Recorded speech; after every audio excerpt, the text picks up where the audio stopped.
যে রাত 12টার সময় যদি সেহরি খেয়ে ঘুমিয়ে যায় তাহলে কি রোজা হবে? হ্যাঁ, রোজা হবে নিশ্চয়ই। আপনি যদি রাত 12টার সময় সাহরি খেয়ে ঘুমিয়ে যান, কোনো ব্যক্তি রাত 12টার সময় সাহরি খেয়ে যদি ঘুমিয়ে যায় তাহলে তার রোজা হয়ে যাবে, কোনো সমস্যা নেই। কিন্তু তাসাহহারু ফা ইন্না ফিস সাহুরি বারাকাহ, নবীজি বলেছেন যে সাহরি করো, ফা ইন্না ফিস সাহুরি বারাকাহ, কারণ এই সাহরির মধ্যে রয়েছে বরকত। তাসাহহারু, আমরা এটাকে সাহরি বলবো, সেহরি বলবো না। সেহরি মানে জাদু, আমরা সেহরি বলবো না, এটা শাব্দিক ভুল কিন্তু আমরা বাংলাদেশে করে ফেলি। আমরা সেহরি না বলে আমরা সাহরি বলবো।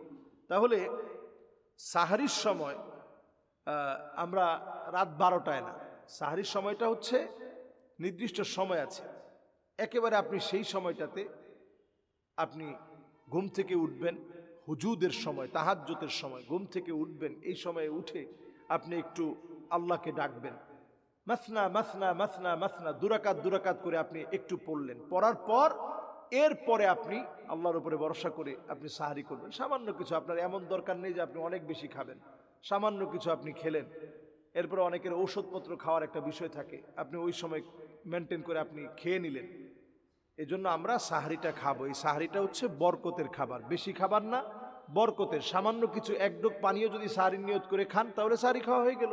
একটা খেজুর যদি আপনি সাহারির নিয়ত করে খান, তারাবি পরে এসে কিছু খেলেন, আর সাহারির নিয়ত করে আপনি আজানের একটু আগে উঠলেন, জামাতের সাথে নামাজ পড়বেন, একটু আগে উঠলেন, একটা খেজুর মুখে দিলেন, এক গ্লাস পানি খেলেন, এতে করেই আপনি সাহারির বরকত পেয়ে যাবেন। আল্লাহ তাআলা আমাদেরকে বোঝার তৌফিক দান করুক।